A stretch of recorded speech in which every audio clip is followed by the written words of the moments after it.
যা গমের বড়ি কিন্তু সেবন করায়, এরপরে কিন্তু তাকে এলোপাতাড়ি ভাবে ধারালো অস্ত্র দিয়ে কুপিয়ে হত্যা করে এবং হত্যা করে মেয়ে শিফা প্রতি রাতের এই নির্যাতন সইতে না পেরে শেষমেশ মামলা দায়ের করেন। সে মামলায় গ্রেফতার হয়ে জেলায় বাবা আব্দুস সাত্তার। এরপর সেই ক্ষোভে রাতে ঘুমের ওষুধ খাওয়ানোর পর আজ ভোরে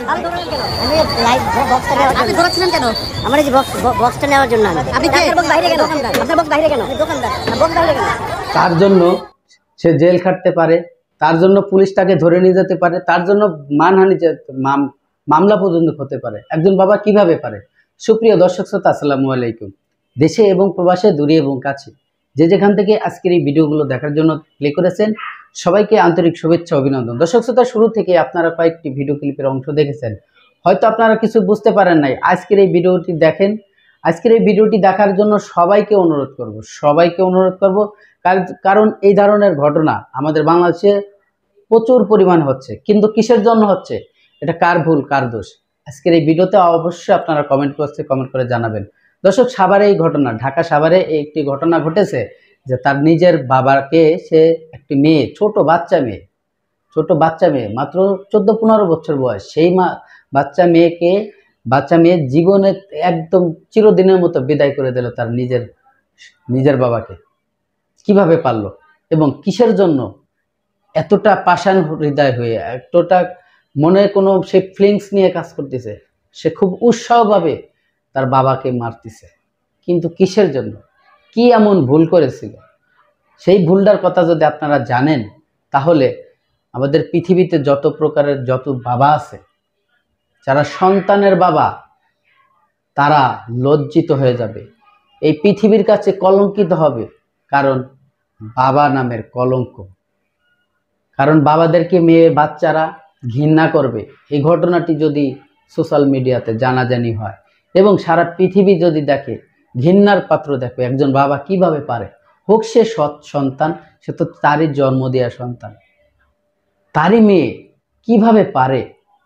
দর্শক শ্রোতা, সাম্প্রতিক একটি ঘটনা ঘটে গেছে, আপনারা ইতিমধ্যে হয়তো অনেক গণমাধ্যমে দেখেছেন ভিডিওটি। আজকে সেই ভিডিও নিয়ে আপনাদের সাথে কিছু কথা বলবো এবং ভিডিও ক্লিপ আপনারা দেখেছেন, সম্পূর্ণ ভিডিওটি দেখবেন, তাহলে আপনারা বুঝতে পারবেন। এই ভিডিওটি সম্পূর্ণ দেখলে বুঝতে পারবেন যে তার সন্তান বাবাকে কিসের জন্য মেরেছিল। আমরা অনেক সময় অনেক মন্তব্য করে থাকি, নিশ্চয় সন্তান খারাপ, সে মদ গাঁজা খাইতো, তাকে টাকা দেওয়া হতো না, সে খারাপ পথে যেত, বাবা তাকে নিষেধ করছিল, তাই সে মানতে রাজি না। আমরা অনেক সময় এই ধরনের মন্তব্য করে থাকি সন্তানদের প্রতি। আসলে আজকের ভুলটা কার ছিল? সম্পূর্ণ বাবার ছিল। কারণ বাবা যদি এই ধরনের কাজ মেয়ের সাথে না করতো, হাতে নাতে ধরা না পড়তো, নিজের ছোট মার কাছে ধরা না পড়তো, এলাকাবাসীরা না জানতো, তাহলে এই মেয়েটি তার বাবাকে পৃথিবী থেকে কোনোদিন বিদায় করতো না।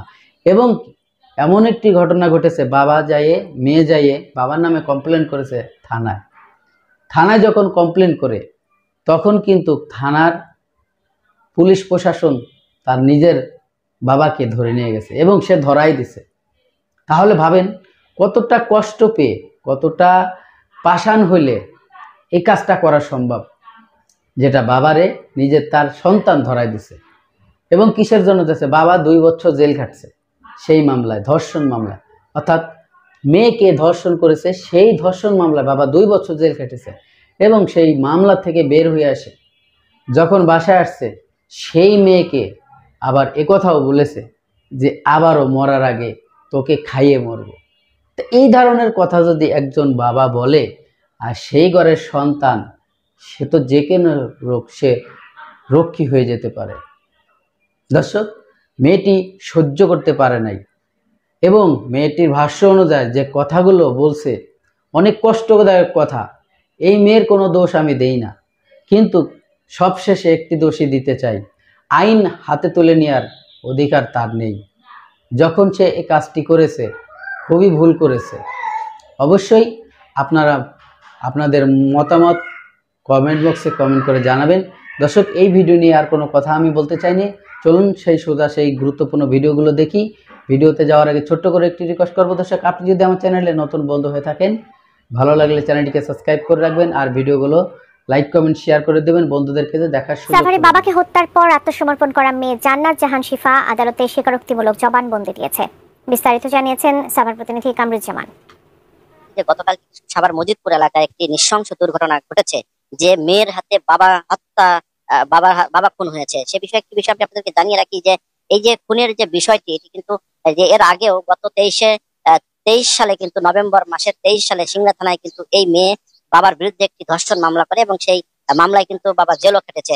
তারই প্রেক্ষিতে জেল খেটে আবার কিন্তু তিনি তার মেয়ের কাছে সাভারের যে মজিদপুর এলাকায় আসলে এবং সে একই ঘটনা ঘটালে মেয়ে তিক্ত হয়ে নির্যাতন সহ্য করতে না পেরে কিন্তু তাকে প্রথমেই ঘুমের বড়ি কিন্তু সেবন করায়, এরপরে কিন্তু তাকে এলোপাতিরি ভাবে ধারালো অস্ত্র দিয়ে কুপিয়ে হত্যা করে এবং হত্যা করে তখন 999-এ ফোন করলে নিয়ে আসে। এরপর গ্রেপ্তার করার পরেই কিন্তু তাকে থানায় নিয়ে আসতে পরে তাকে জেল হাজতে প্রেরণ করলে আদালত জুডিশিয়াল ম্যাজিস্ট্রেট 2 আফরোজা সুলতানা সুইটের ব্রাঞ্চ তাকে 164 ধারা জবানবন্দি নিয়ে স্বীকারোক্তিমূলক জবানবন্দি নিয়ে তাকে জেল হাজতে প্রেরণ করে। তো এই ছিল সর্বশেষ। আমার কাছে সাভার মডেল থানার সামনে থেকে ফিরে যাচ্ছি স্টুডিওতে।